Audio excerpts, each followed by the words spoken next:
Well, Gerry, the whole issue of transport is a key part of people's daily lives, whatever age group or whatever walk of life they're in. They need transport to get to places. And then what we have is a growing army of thoroughly infuriated passengers, for a start off, as well as a very discontent and angry workforce, because what we've got is a situation where when you go on the train in Scotrail, you're lucky to get a seat.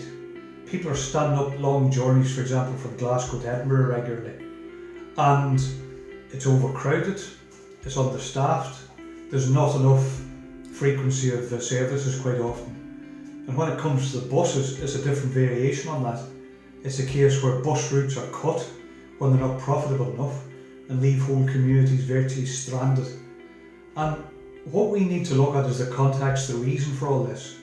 And I think in the case of the railways, firstly, it's because since privatisation under the Tories, sustained by Labour, we've had a situation where profit is the motive behind the provision of transport.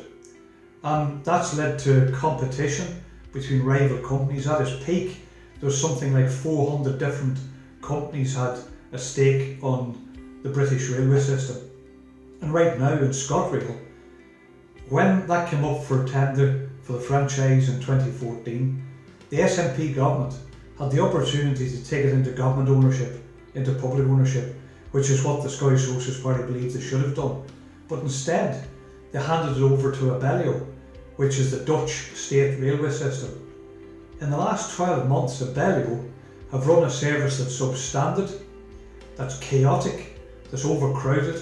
It's made no adjustments for the fact that the number of passenger journeys has rocketed. I think it's by 50% in the last 10 years to 93 million passenger journeys last year in Scotland alone on the railways. They've not expanded the system to account for that, so you get the overcrowded trains. But instead what they've done is expand their profits. Last year alone, Abellio made £1 million profits, not for the year, every single month of last year. And what's done with that? It goes back into improvement of the railway system, but not in Scotland, in Holland, to improve the Dutch railway service, which includes, incidentally, the fact that in most of the trains in Holland, they don't just have one guard, they have two on most of the longer trains.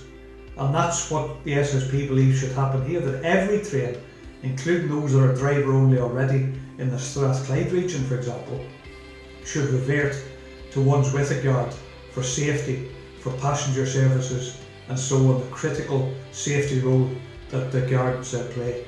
And we fought alongside the guards in the strikes last year to win a fight against the government driving it to driver only, and that was successful, thankfully.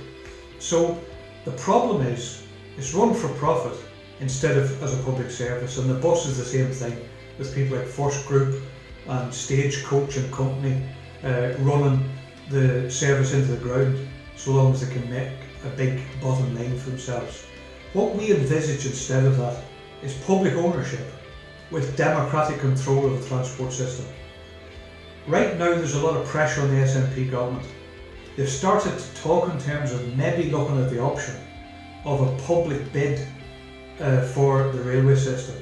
Now that would be a step forward if there was a public bid for the franchise, but it's still problematic. It doesn't go far enough, because first of all, the public bid might not succeed.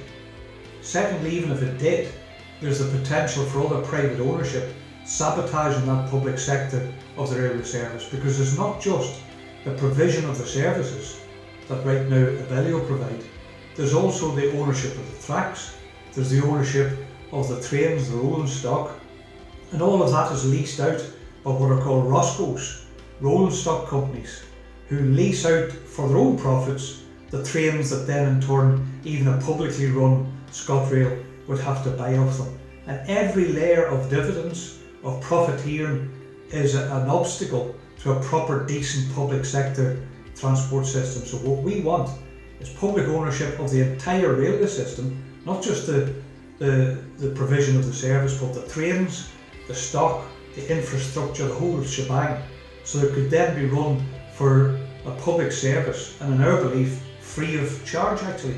We think it should be a free public transport system, paid out of taxation of the rich and so on, and out of the savings you could make by ending the profiteering on the system right now.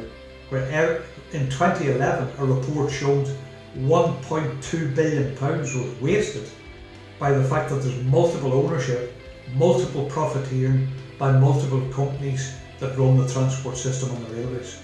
That alone, which would be replicated on the bus service, could be savings made under a public ownership system. But we also don't want to return to just the old British Rail or the old national bus companies of the past that an older generation would remember. We want to democratically run with the workforce and passengers having the majority say on the services provided and how they're provided.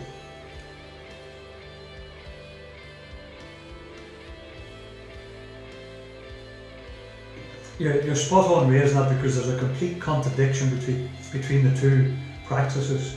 If they want to reduce pollution and climate change and the climate chaos that prevails on the globe right now, if they want in this small corner of the earth to contribute to a healthier society with less pollution, less global warming, etc., then it makes no sense whatsoever to leave transport in the hands of the profiteers. Because what that does is means that they jack up the fares to make the maximum profit. That drives people away from public transport if they've got the choice of buying and using a car. That leads to carbon dioxide emission and all the global warming that goes with that. And in order to combat that and reverse that problem, we need a transport system that's publicly collectively owned, that's a public collective service to the public, that's run on the basis, in our view, of being free of charge, fare free, which would drag people out of their cars onto the trains, the trams, the subways, the buses. And also, of course, it would require to be massively expanded and integrated, so that you weren't standing out in the bitter Scottish winter in a bus stop for a bus that never came, or when it did, about 3 came in a row, because they were all competing for the same route from different rival companies. Whereas you could have a rationally planned public transport service that would cut pollution, cut poverty by removing the escalating fares from being charged to people, but also cut social isolation, because there's people right now who can't even visit members of their family if they live in a different part of the town or city quite often, including elderly people, and that's an abomination. In a modern society, we should have an integrated, publicly owned, free public service that makes life much easier, more pleasant, and also doesn't pollute the earth.